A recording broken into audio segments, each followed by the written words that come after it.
we celebrate our triumphs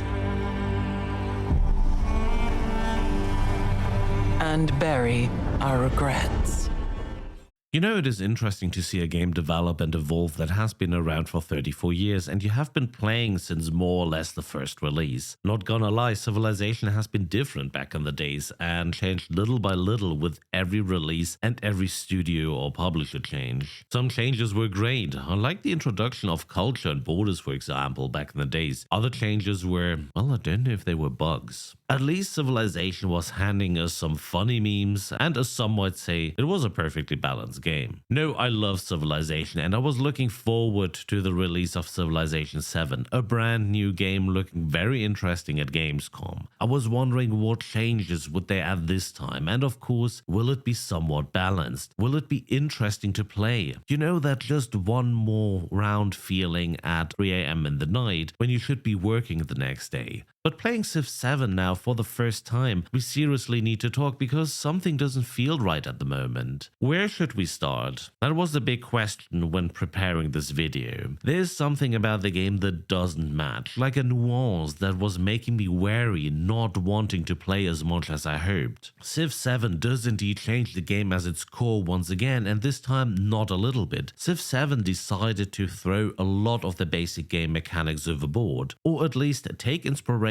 from another market competitor. If you were like aggressively expanding in the past, you would receive unrest and unhappiness today as your empire grows slightly too big and over the limit of administration. Rushing through science and warmongering with tanks while your competitors are still stuck in the Stone Age will not work anymore, and plowing through barbaric camps just to accumulate gold is also a strategy that is not viable. But there's a positive aspect on all of these changes. It's unlikely to have Gandhi nuking one of your cities, well, at least this time. Civilization 7 changed a lot compared to its predecessors. We are now not picking a civilization, we're picking a leader, combine him with any civilization of our choice, and then play through ages. This combination gives you some unique traits relevant for your story. Each age has its unique set of units and technologies. Sorry, no more lancers versus tanks or archers versus machine guns. And they are basically tackling all of those balancing issues by, well, removing these units or more doing a soft reset of the game at the end of each age. Winning conditions are still somewhat the same, changed slightly. You've got domination, points, or work on a legacy path by winning on economic, military, science, or cultural means. At the end of each age, you'll be heading into a crisis, which can but doesn't have to be quite challenging for your people. At the start of a new age, you will bring over some but not all you have achieved, maybe giving you that needed bonus to tackle the next steps,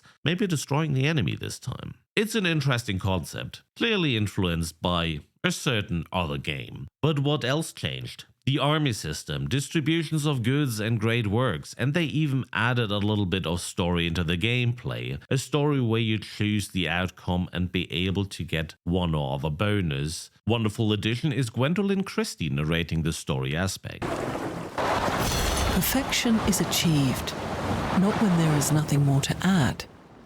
Barbaric camps are basically independent settlements now, which can be made friendly and even incorporated into your empire. However, others also try to battle you in influence to get these settlements. Also, cities are not cities right away that can produce. They are towns which produce resources for your capital basically, but all advances need to be bought until you upgrade the area into a full-fledged city. Now, Civilization 7 has interesting aspects, and it is good they haven't stood still in their development on the game mechanics, but part 7 feels like it also made a few steps backwards, if you know what I mean. Many quality of life features are just gone. Set an entire track on research is not possible anymore. There's no way to have scouts on auto exploration, no building queues, just small things of many that give a bitter taste but also forcing you into micromanagement. The UI is flooding you with information, not explaining much to use. Some information even missing from the Civilopedia. The German translation honestly is a nightmare, with having missing tooltips and broken links, and it also seems to be translated using AI. The so-called advanced options when starting a game are not really advanced anymore. No more huge map sizes for very long games. Not being able to play freely and select your winning conditions. You're always bound to the age system.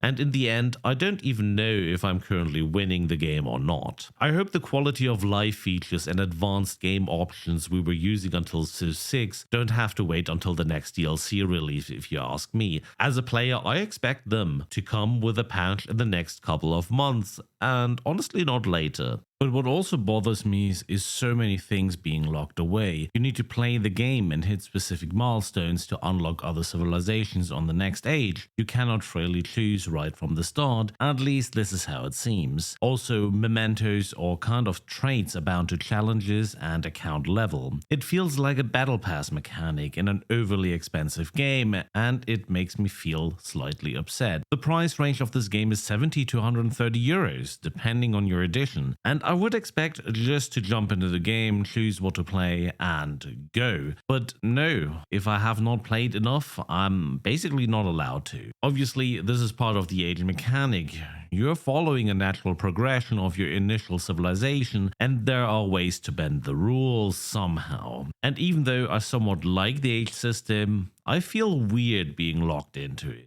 Maybe I just need to get comfortable with it. What are your thoughts? By the way, for anyone who loved Hot Seat multiplayer, it's gone. Civilization has always been a game where you would be able to relax and take one turn at a time, but this time it tries to take you hostage to unlock bits and pieces of the game. Civ 7 feels like a reset of the game. Doesn't have to be a bad approach, but I wish they would have considered what they've learned in Civ 6 and its predecessors in the last 34 years. At the moment, the game feels over-engineered and needs polishing on the gameplay side and the UI. I find the new game mechanics more or less alright. I cannot complain too much about it, even though I would like to have more choice. It is interesting to play, not gonna lie. For me, the issue is how the game is being held together.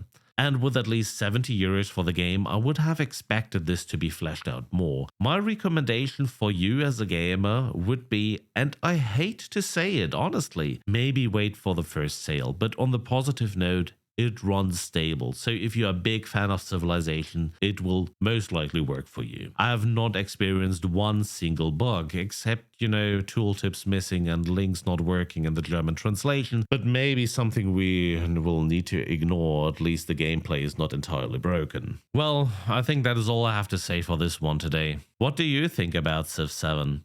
Drop it in the comments. Thanks for watching, and see you on the next one.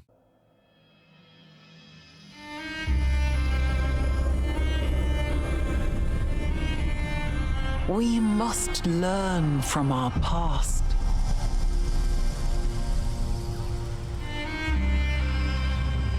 The future is waiting.